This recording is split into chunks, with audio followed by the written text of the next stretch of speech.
especially under a commercial model, a profit-driven model, so that we can reimagine what journalism could and should be and how it might serve democracy. So, this is going to be a long slog, but I do think that eventually Americans will feel invested in this new model, especially if we consider what happens if we don't do it. Victor, you've mentioned democracy a few times here. What's at stake if people continue to lose access to high-quality journalism? Why should this matter to everyday Americans?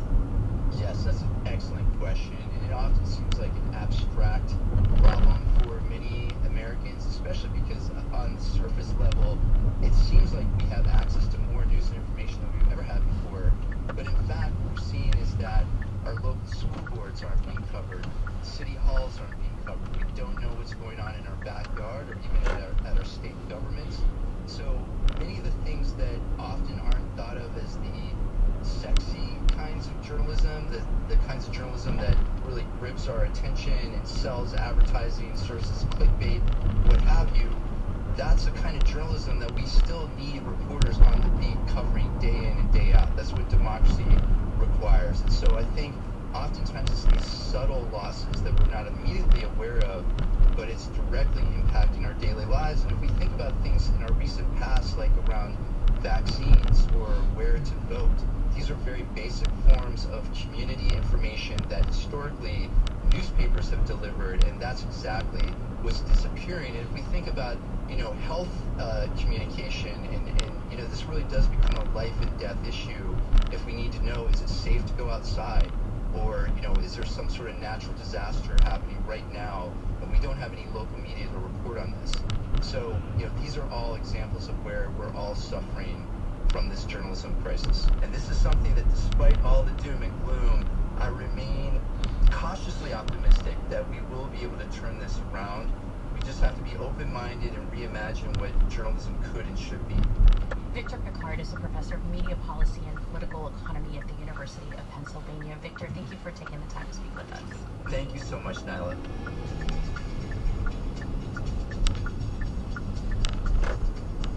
One more piece of the story before we go. Those local and nonprofit news organizations popping up that Victor talked about, many are moving beyond traditional print and even digital models and finding new ways to connect with and get news to their communities. Karen Rundlet, CEO of the Institute for Nonprofit News, says that's giving her hope.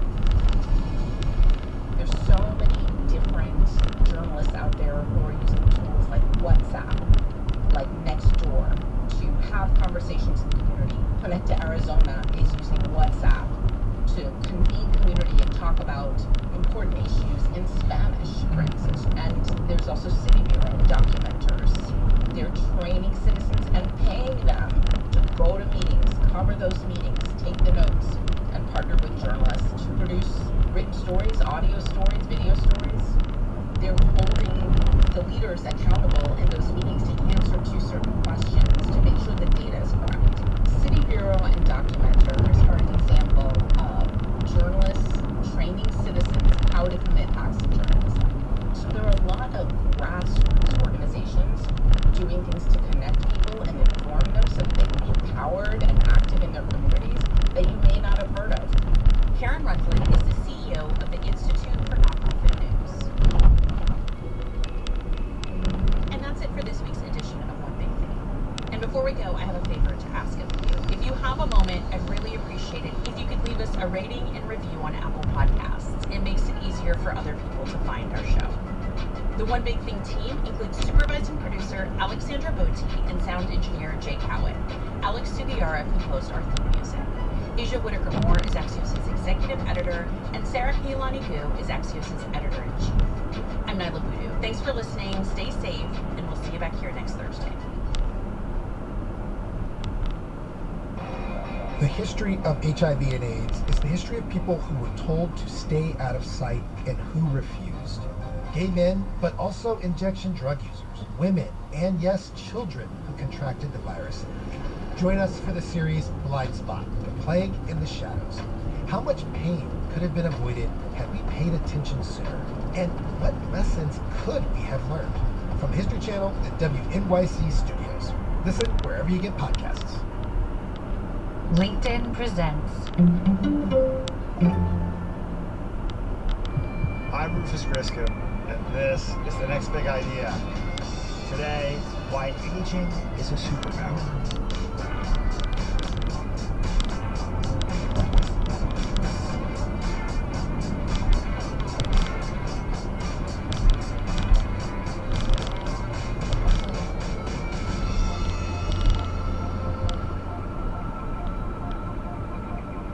I don't know how old you are.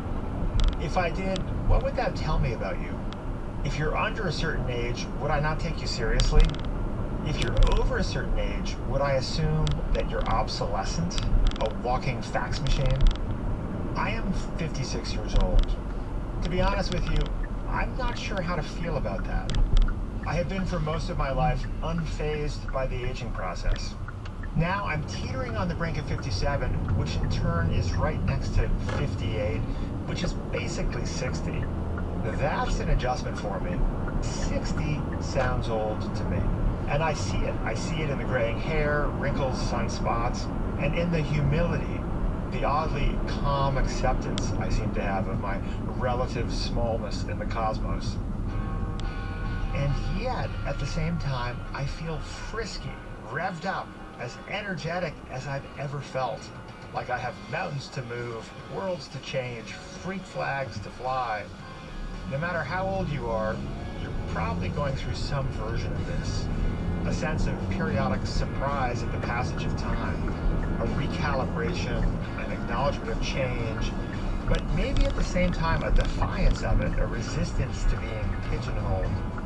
Our guest today, Chip Conley, describes this experience as age fluidity, the state of being all the ages you've ever been and will be at the same time. He sees it not as a state of confusion, but rather as a choice not to be limited by a set of outdated associations we have with chronological age. Chip points out that we are collectively in a process of redefining what midlife is. Rather than a word immediately followed by crisis, as it is in many of our minds, Chip sees it as a transition, sometimes challenging, to what for many is the most gratifying phase of our lives. Chip knows something about life transitions. He started a boutique hotel chain in his 20s, sold it in his 40s, then joined Airbnb in his 50s as their in-house Modern Elder. He went on to start the Modern Elder Academy, the world's first midlife wisdom school. Chip is the author of the new book, Learning to Love Midlife, 12 Reasons Why Life Gets Better with Age, which our curator Dan Pink called a vital and necessary book, a roadmap for the rest of our lives. Such a privilege to have Chip Conley with us today.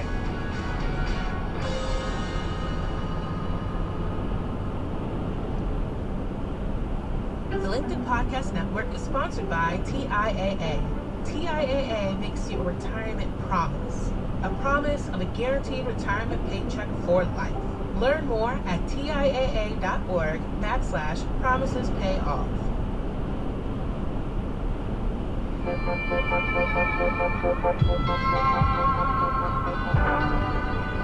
Chip Conley, welcome to The Next Big Idea.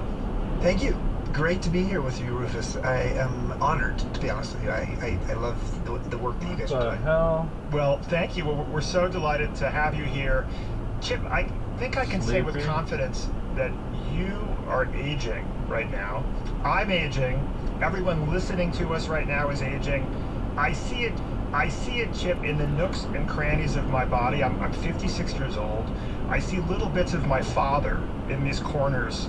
I see spider veins in my ankles and old person freckles on my arms and hands, right? And I think most of us have some mixed feelings about this aging process. I think a lot of us are in denial, but you've gone on record as being pro-aging. You're in favor of this process. Why are you pro-aging? So the reason I suggest that I'm pro-aging, and I said it on the TED stage last year and got quite an applause for it, which is interesting amongst all the biohackers at a TED conference. Right. The reason I think it resonates is because there are many playing fields upon which we live our lives. The one that you've pointed out at the start of the show is the physical one. And the physical Yeah. playing field actually does get worse with age. You know, a six-pack gets more expensive as you get older. And maintaining one, if Yeah. you know what I mean, with time Yeah, and energy. yeah.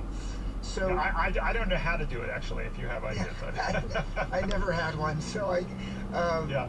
But long story short is there's not just the physical playing field, there's the emotional playing field. You know, our emotional intelligence gets better with age. Yeah. Spiritually, we get more curious, and some people say spiritual intelligence grows with age. Wisdom can grow with age. How we connect with other people can grow with age. And actually certain parts of our brain. Now, we know a lot of things that don't get better with age with the brain. Short-term memory, and we've seen our president, mess up a few words lately, as well as the leading candidate for the Republicans. So as we get older, certain parts of our brain get worse, but actually other parts get better. So crystallized intelligence, as Arthur Brooks quite popularized. Yes.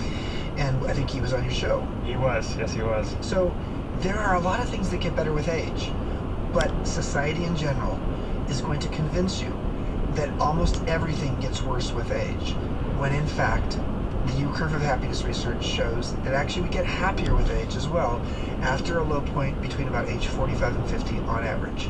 Your mileage may vary. Yes. I think you say in the book that young people on average overestimate how happy they'll be in 5 years. Older people on average underestimate how happy they'll be in 5 years. That's true. Right. So we have a problem with expectation management, and I think part of why you started the Modern Elder Academy, as I understand it, is that we need to get together and help each other through these periods, these kind of transitions in our lives. Yeah, do you mind if I talk a little bit about my story here? Wonderful. So I was a boutique hotelier, one of the first in the U.S. In my mid-20s, started a company called Joie de Vivre, based in San Francisco. Created 52 boutique hotels over the next 24 years. I loved it till I hated it. In my late 40s, pretty much everything that could go wrong was going wrong. I did not know about the U-curve of happiness. I did not know I was right there at the worst time in life satisfaction for adults. But basically, each part of my life was sort of crumbling. And I got through it. I had an NDE. I died and went to the other side and came back. Fortunately, paramedics brought me back with the paddles because I had an allergic reaction to an antibiotic. Oh my gosh. How old were you? I was 47. 47. Wow, okay. During that time, I lost 5 male friends to suicide, ages 42 to 52. It was all during the Great Recession. And so I note to self, like, okay, this midlife thing, it sucks. Now I understand the old trope, the midlife crisis. And then I went into my 50s. I basically did what we at MEA, at the Modern Elder Academy, call the Great Midlife Edit. I really chose to edit a lot of things out of my life that weren't serving me very well. And some of them are mindsets. Some of them are internal mindsets and belief systems. But sometimes they're external as well. And I got into my 50s and like, whoa, I sold my boutique hotel company at the bottom of the Great Recession. It's now a Hyatt brand. And in my early 50s, I had some time and space for the first time in a long time. And I experienced what Mary Catherine Bateson, the academic, calls a midlife atrium, where I had the time and space to reflect upon what I wanted to do, how I wanted to consciously curate the rest of my life. And, out of the blue, and at age 52, I got a call from Brian Chesky, the co-founder and CEO of Airbnb. His first line to me on a cell phone call was, how would you like to help us democratize hospitality? And being a longtime hotelier, I was like, okay, well, that's a bold, first question. Who the heck are you? And I didn't know much about Airbnb at the time. This was over 11 years ago. And I joined, and, the rest is history. I was sort of like the person, the modern elder, as they called me. But I was like the in-house mentor to the founders. And I learned, like, wow, I love my 50s. Didn't like my late 40s, man. The second half of my 40s, but I just loved my 50s on many, many levels. And that's when I started getting curious about midlife. Maybe midlife is not a crisis, maybe it's a chrysalis. The magical metamorphosis of the caterpillar to the butterfly. The midlife for the butterfly is the chrysalis. I love this. And so in some ways, the way I look at it now, I mean, it's a very simplified version, but in our 20s, 30s, and 40s, we're like a caterpillar. We're consuming and producing. And then in midlife, for the caterpillar, it goes into this dark and gooey time. Yes, it feels like a crisis, but it's actually where the magic and transformation happen. And this can be a really dark part of the journey. If we look at why is it that 45 to 50 on average is the hardest time of adulthood. There are a lot of reasons for it. Midlife is when you can start to come face to face with mortality, maybe because of your parents, maybe because of friends or family members, maybe your own health diagnoses. That's one thing. During our 20s, 30s, and 40s, we've built up a bunch of expectations and hopes and dreams. And by our mid-40s, we can realize we're not going to become mayor of New York City, or we're not going to win a Pulitzer Prize, or we didn't marry our soulmate. So you sort of can see the future, and it isn't like you thought it was going to be. And so I can keep going, but I mean, the list is pretty long. And it's a tough time. And can we dig a little deeper, Chip, into your experience? Because you were an overachiever, right? you were a very focused, driven, ambitious young man. You went to Stanford to start this boutique hotel chain in your early 20s.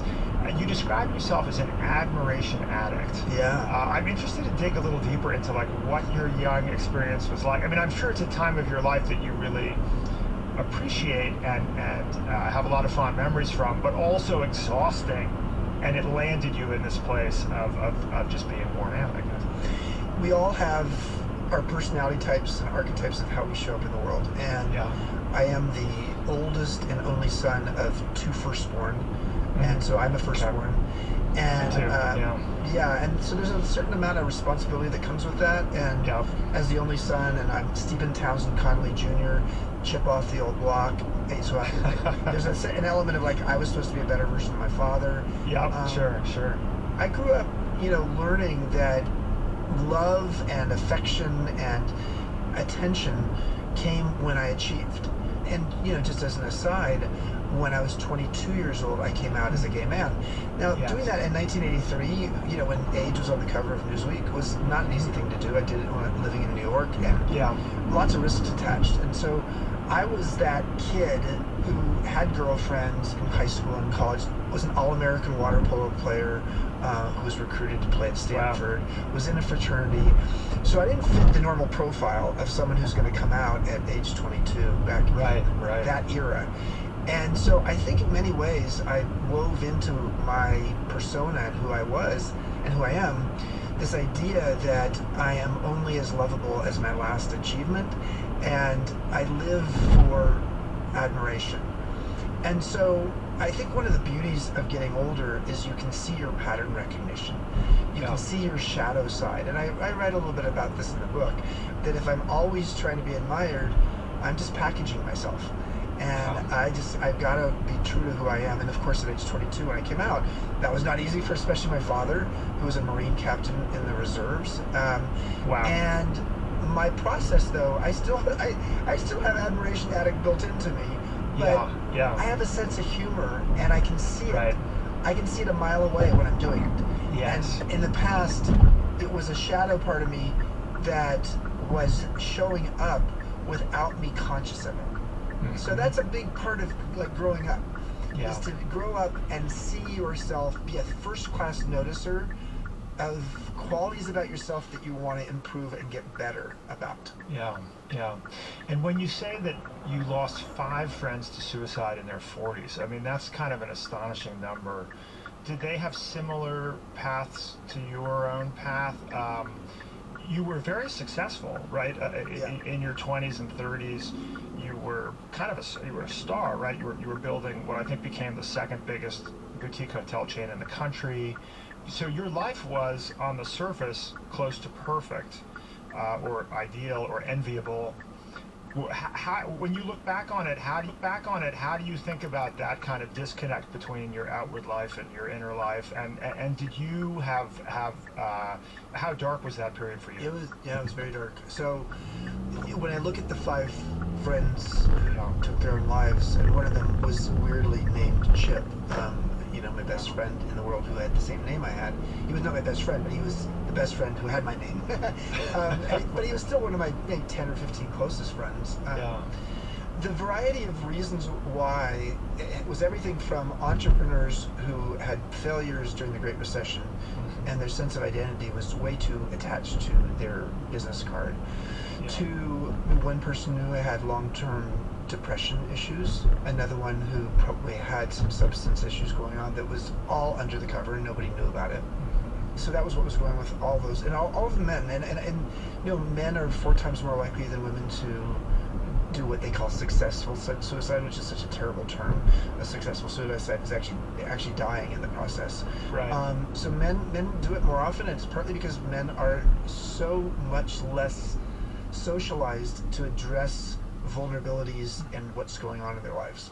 For me personally, because my life was just sort of crumbling around me, both in terms of my relationship. I have an African American foster son who was an adult at that point, who was wrongfully going to prison.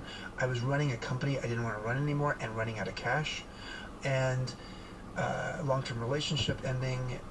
And so for me, I definitely had some suicide ideation, and it literally was on my way to the bridge, to Golden Gate Bridge, to jump off, and had a conversation with my best friend Vanda, and Aretha Franklin came on the radio singing Amazing Grace while I was talking to her. It's like, okay, wow. I get it. Thank you for Oh the my sign. gosh. I'm not supposed to actually be jumping off the Golden Gate Bridge, but I got to the other side of that through social support and a lot of, and but what I took away from it was like, my God, we have no schools or tools or rites of passage or rituals in midlife. Adolescence is something we're very familiar with, although the word really only got popularized in 1904. We know that it's a liminal space between childhood and adulthood, and you're going through all kinds of transitions emotionally, physically, hormonally, identity-wise. And so we have all kinds of structures to help support people during that time. But midolescence, which is a word that describes the midlife transitions that are hormonal, emotional, physical, and identity, is a life stage that we aren't familiar with. Midolescence is a word that hasn't been popularized, and yet it's a time when we're going through a ton of transitions, but we do not have the peer group support in terms of the social infrastructure, nor do we even have a roadmap for people to understand what the heck they're going through. And so part of the reason that I created MEA was because I really wanted to help create the world's first midlife wisdom school, a place where people could have that midlife atrium, reflect upon what's next for themselves, and reframe your relationship with aging, because as Becca Levy has shown at Yale, when a person actually shifts their mindset on aging from a negative to a positive, they gain 7.5 years of additional life. And so I wanted to be a living laboratory for her work. I find it kind of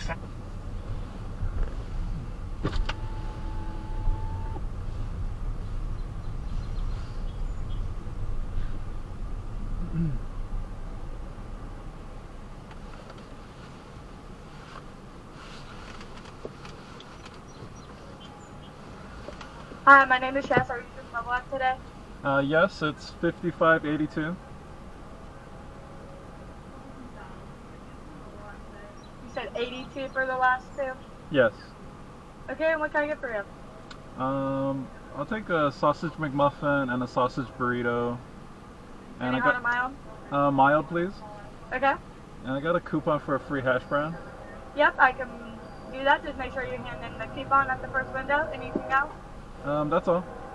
Okay, your total is going to be 388. Also at the first window. Thanks.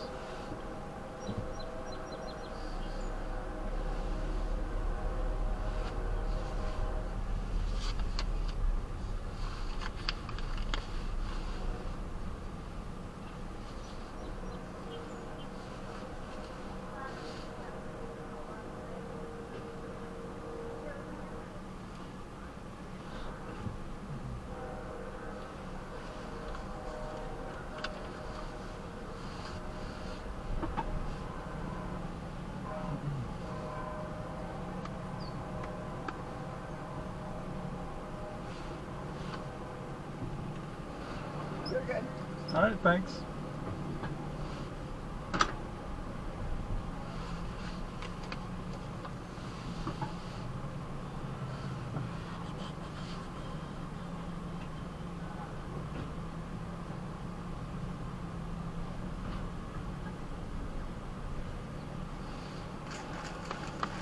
Thank you. Thanks. Have a good day.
structure around children and school and counselors and sports programs and psychologists and all this, like, now all this structure, and then you graduate from college and it's like, okay, all done, you're out of the oven, now off you go.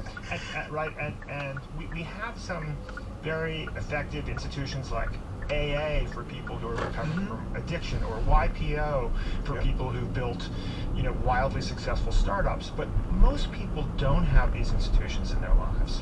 And we used to have them a little bit. I mean, yes, right. Church and Rotary we clubs. had church and Rotary clubs, and the Robert Putnam, Bob Putnam's bowling alone phenomena of just how the social infrastructure of our lives has eroded. And so, let's be clear though. Like in the 1950s, if you're in Rotary, you weren't necessarily talking about the things that were problematic in your life either. Everybody was sort of trying to look like they're keeping up with the Joneses. So right. Part of the reason I think, Rufus, that we haven't figured this out is because there are 3 life stages that emerged in the 20th century, and 2 of the 3 have gotten a ton of attention because they sort of got popularized earlier.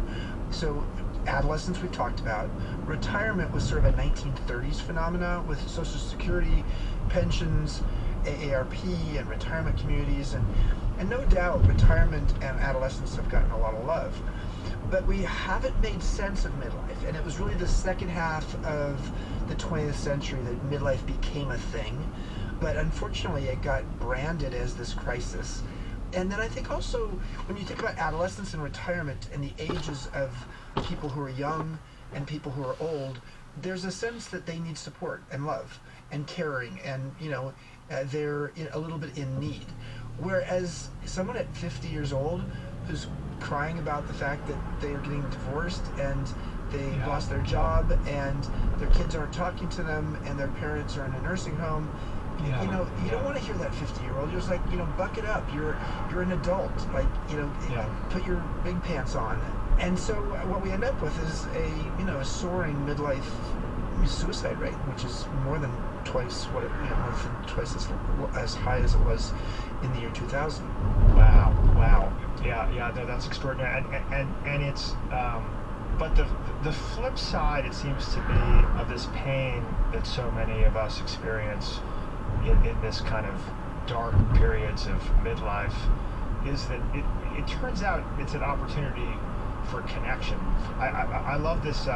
Susan Cain has this wonderful line from Bittersweet: "Whatever pain you can't get rid of, make that your creative offering." And my kind of additional adjustment to that would be, make it your pathway to connection.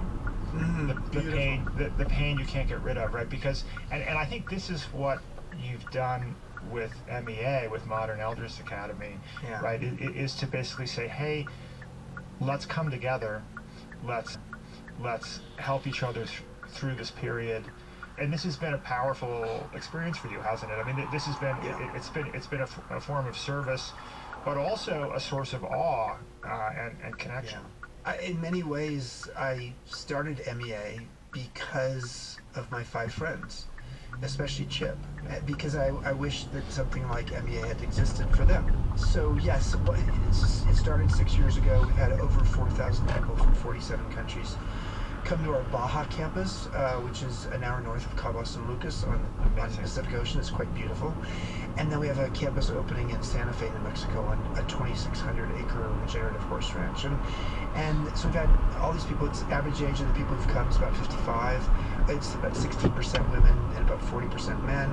People of all races and backgrounds, because about half of our people are on some kind of financial aid. So it's not just CEOs of tech companies or investment bankers, but it's social workers and physical therapists and firemen. So it's really interesting. You have about 24 people in a cohort for a week, and the level of depth of connection is beautiful. So it is my form of giving back. I did very, very well with my career, especially the Airbnb part of it. And I really wanted to bring to life in my life what Erik Erikson, the developmental psychologist, said. And he said, "I am what survives me." And I really love that. So to do something that feels like, okay, this is going to survive me. My books, my school, the things I'm doing, the mentoring I do with all these folks, I love it. And I'm learning as much from them, these the students who could join us as they learn from me, because I am still a work in progress myself.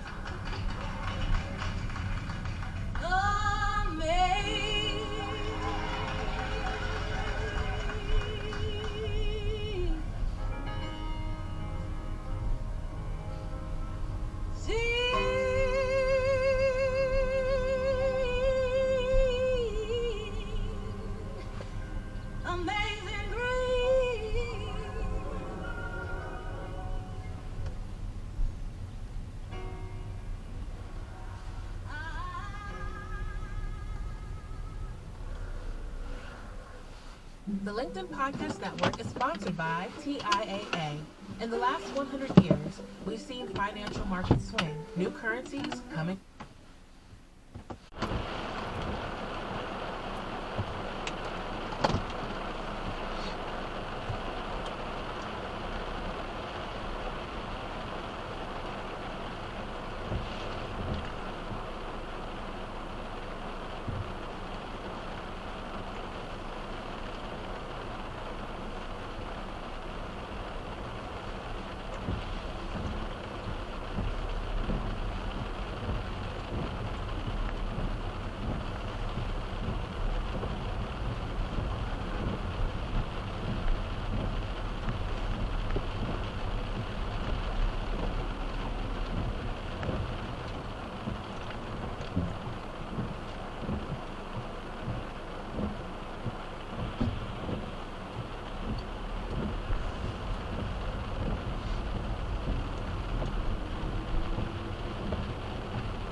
I'll be with you in just a moment.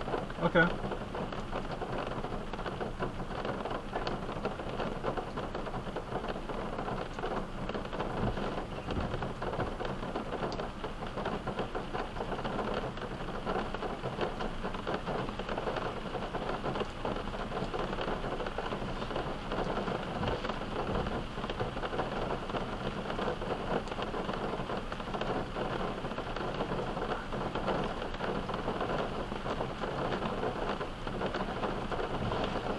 I apologize for your wait. What can I get for you today? I got a mobile order. Alright, what's your code? QF84. For Yep. Russell. Thank you. Have a good day. Thanks.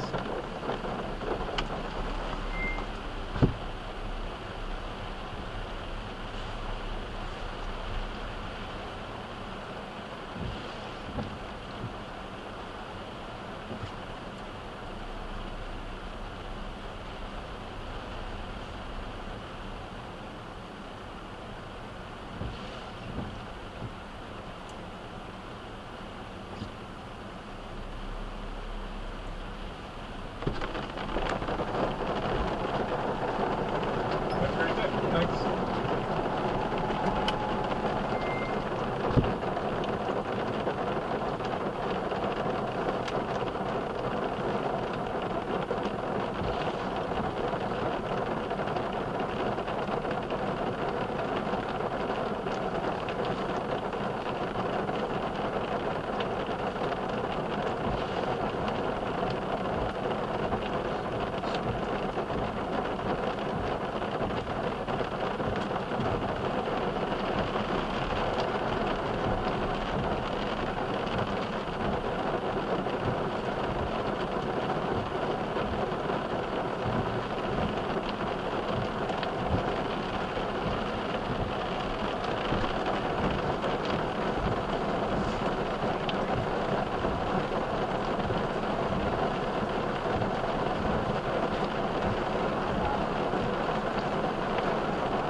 Hello.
We could start this episode of Today Explained in lots of places.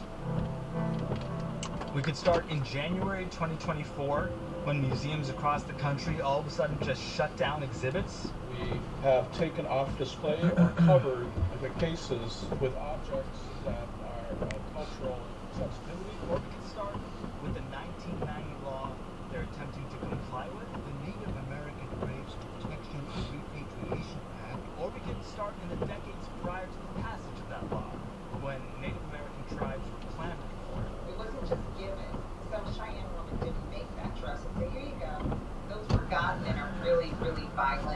genocidal manner. Or we could go to the 19th century when some of the country's most prestigious archaeologists spent their time grave robbing.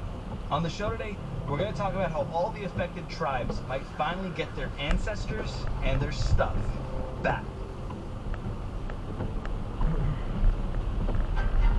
Support for this show comes from The Regime.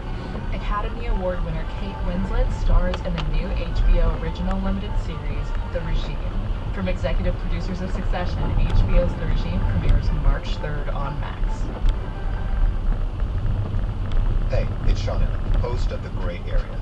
This week on the show, is America's policy of internationalism starting to crack? For all of our economic might and all of our military prowess, we haven't really done too hot. People are smart. They get it. It's not like they dislike NATO or they dislike European countries or those allies, but they're going, what do I get out of it? Journalist Alex Ward joins us this week on The Gray Area.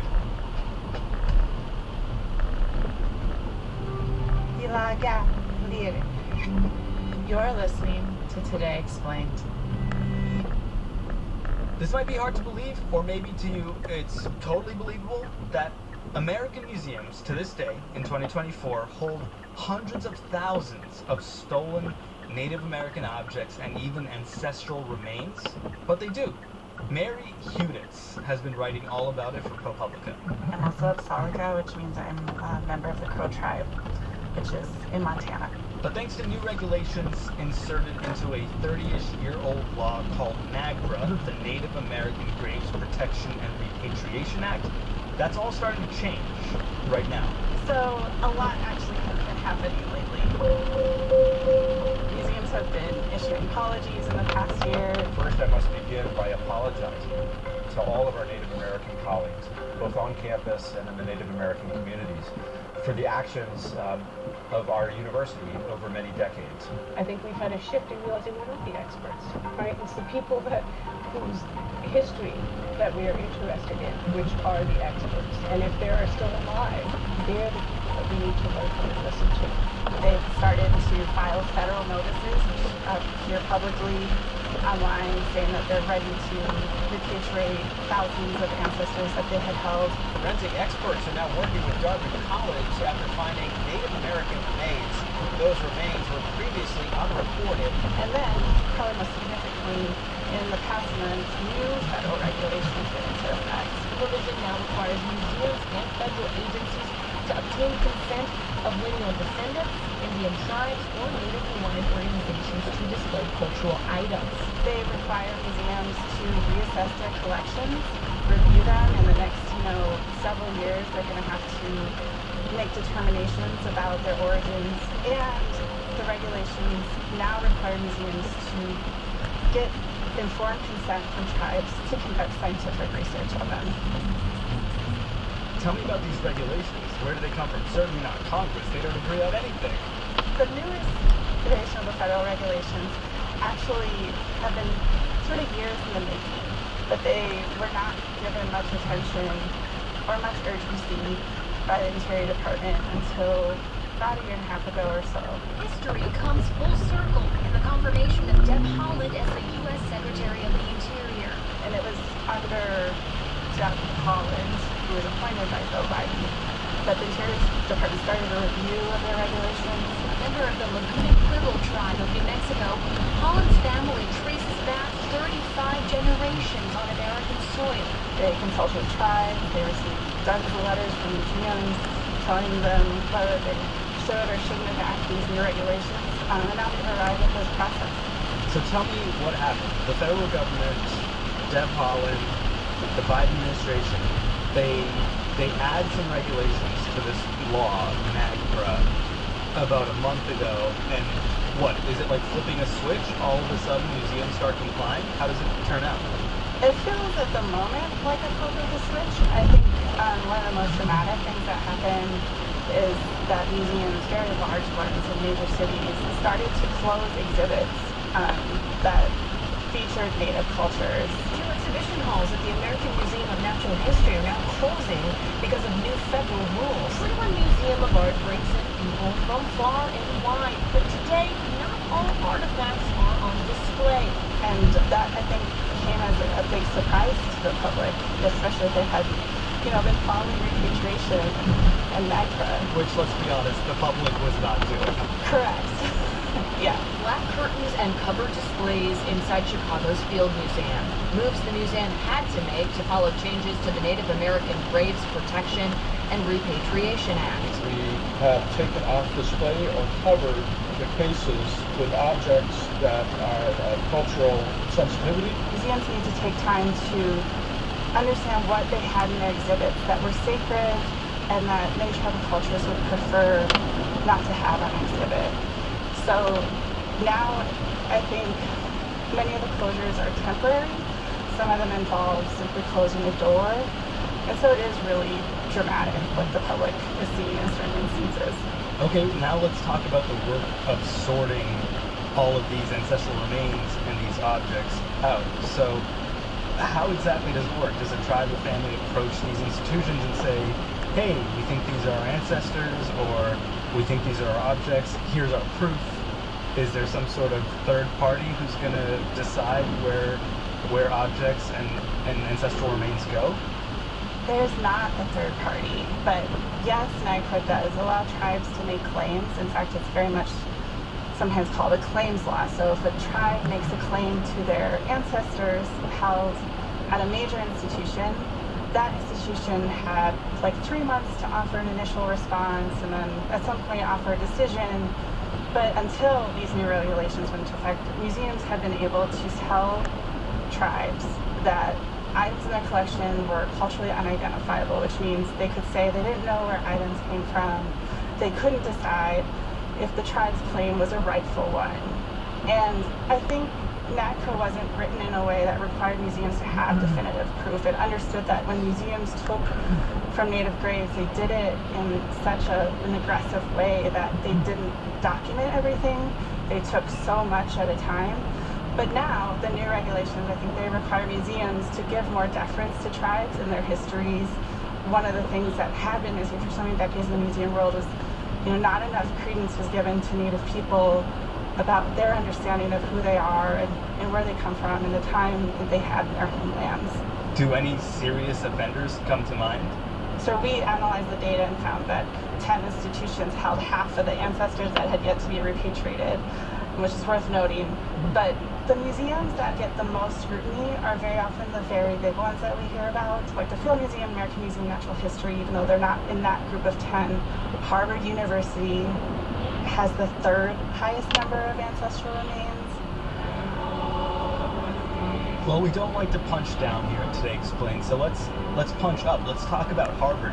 How did Harvard wind up with so many ancestral remains? Harvard is a very influential institution, including in anthropology, and in the mid to late 1800s, their Peabody Museum of Archaeology and Ethnology set out to collect ancestors from all across the globe, really, but the collecting happened also very aggressively in the United States. And so we have a map of collecting that happened by Harvard, where human remains are taken from. It's pretty much every state in the country. And their work also influenced other institutions, state universities that wanted to be like Harvard. Today, Harvard continues to hold more than 5,000 ancestors. They're making progress, but I think a lot of tribes feel like they still have maybe more atoning to do or ways to go in mending their relationships given that harsh history. And I would say, I think people also feel in more modern times that under NAGPRA since 1990, Harvard may dispute this, but had been one of the more resistant institutions to NAGPRA or had acted the slowest in responding to tribes' claims, which was also seen as influential for other institutions. When we first started on reporting on repatriation, Harvard University's record came up repeatedly. Not only the numbers and the fact that they repatriated fewer than half of the ancestors they initially reported holding, but we also heard of stories that tribes were asked to submit large numbers of documents, or their claims to their ancestors were rejected for different reasons, in ways that seemed very painful for tribes. And one of the stories that came to us that started to really highlight how slow the NAGPRA process can be, and just how resistant Harvard may have been to tribes in the past, was the story of the Wabanaki tribes in Maine, who spent 30 years asking Harvard to return ancestors. The tribes make repeated claims. Each time, Harvard would tell the Wabanaki tribes that they didn't have enough evidence to show a belief that the ancestors they sought to claim that were taken from Maine around the 1930s could be people that they had any sort of affiliation to, cultural affiliation to. And so, initially, Harvard gave the evidence, arguments, then they gave it again when the tribes came back and asked, a second and a third time. But what we found, which I think might have helped us really understand why NAGPRA has taken so long in some places, was the fact that Harvard, not the tribes, is what they went to these tribes, is what they're saying in emails with other institutions and among the staff, was they at least found that Harvard believed the remains were maybe too important to science, or just too old to be affiliated with the tribes of Maine, which today are the only tribes, the Wabanaki tribes are the only tribes that are recognized tribes of Maine. So no one else could make really a claim to them.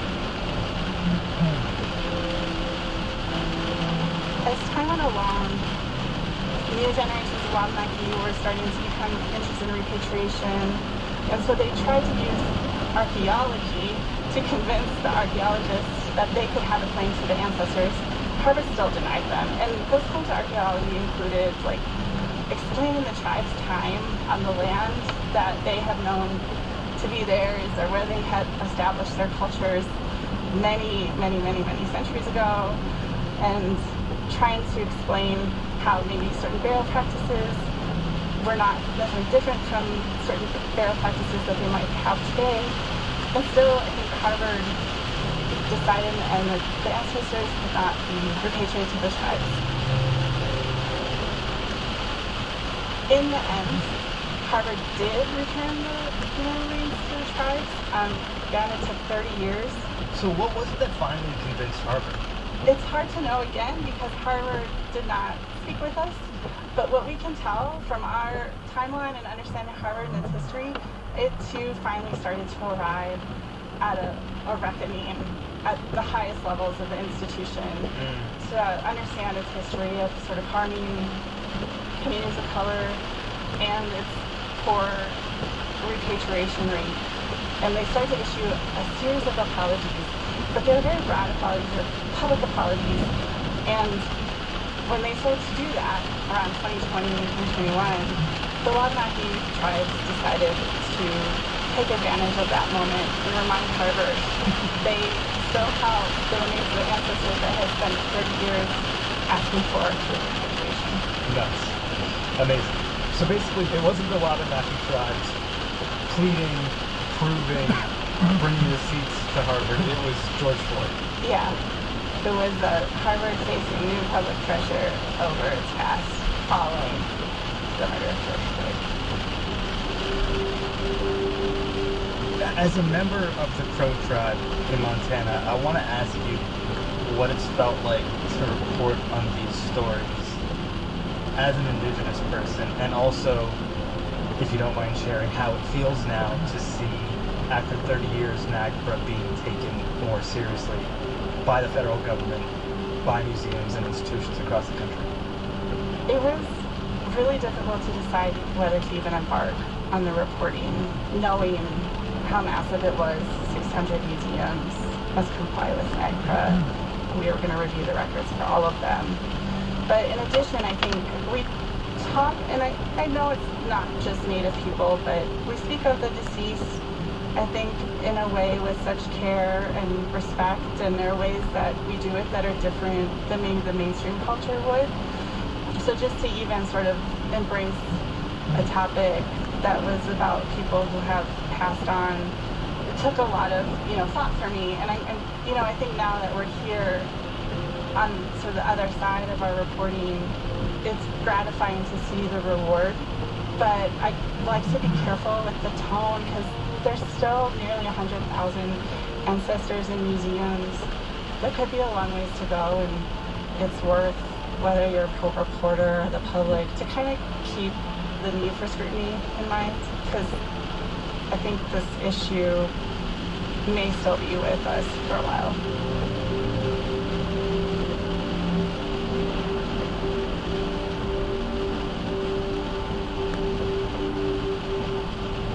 Mary Huditz is a reporter at ProPublica. You can find all her reporting on repatriation at ProPublica.org.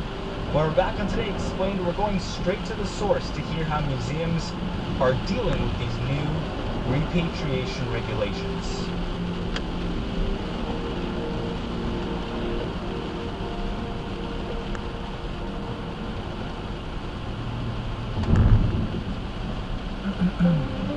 Support for the program today comes from Mint Mobile. At the end of the day, your phone is basically just a little rectangle that lights up, but keeping the lights on for that little rectangle can run you a pretty penny. Hey, the rectangle itself can run you a pretty penny. Luckily, Mint Mobile offers plenty of premium wireless plans for cheap. Their plans start just $15 a month. You can choose from 3-month, 6-month, or 12-month plans, so you won't even need to deal with a monthly bill. You can get unlimited talk and text as well as high-speed 5G data, and you get great rates if you're buying for yourself or for a family. And in Mint, family plans just start at 2 lines. You can also keep your same phone and phone number when you move over to a new plan. To get your new wireless plan for just $15 a month and get the plan shipped to your door for free, you can go to mintmobile.com/explained. That's mintmobile.com/explained. You can cut your wireless bill to $15 a month. Mintmobile.com/explained. Additional taxes, fees, and restrictions apply. See Mint Mobile for details. Support for the program today comes from Noom, who would like to remind you that your body is like no one else's. Your body is a snowflake, and they want to help you with your snowflake. According to Noom, they build a plan specifically for you based around psychology and biology, even helping you understand why you might crave that one specific food at the same time every day. I've never craved the same food at the same time every day, but maybe Vox's Sarah Frank has. Using Noom, I liked how easy it was to get set up, and I liked their super friendly features that allowed me to track and input my workouts, goals, moods, and stress levels every day. You can stay focused on what's important to you with Noom's psychology and biology-based approach. Sign up for your trial today at Noom.com. That's Noom.com.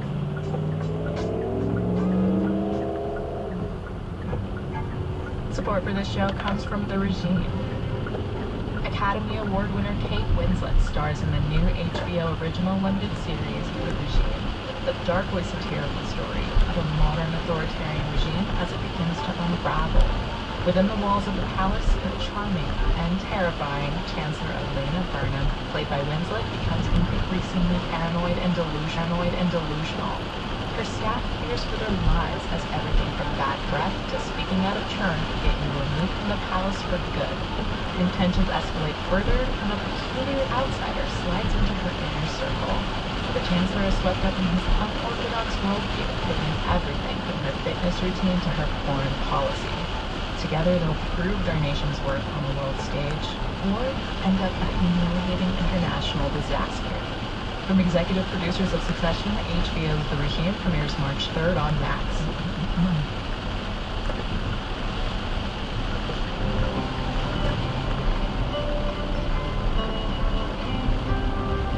Today Explained is back. I'm Sean Rameswaram, and in another life, I used to report on new exhibits at museums.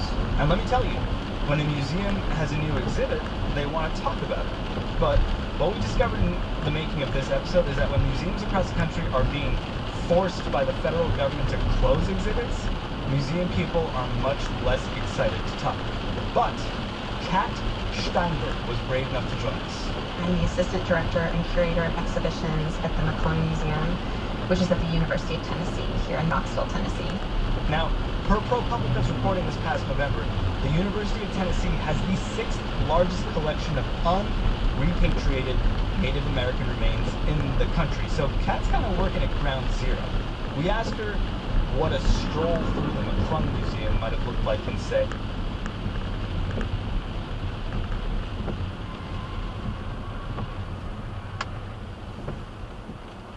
2019. I think you'd see what you'd see a lot of museums. I think you would see something that felt familiar, which was a very time-based narrative that sort of walks people through archaeological practice.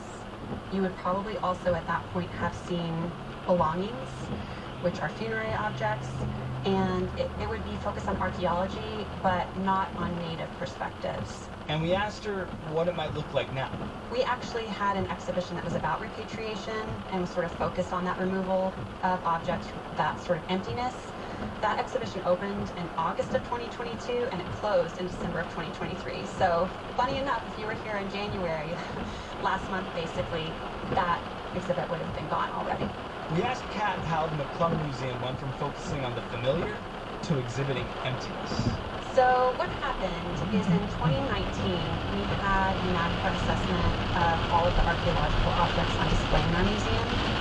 And in August of 2021, our university's Office for Repatriation invited 21 tribes associated with the state of Tennessee to a meeting to officially consult about the museum's inadequate assessment of the exhibitions.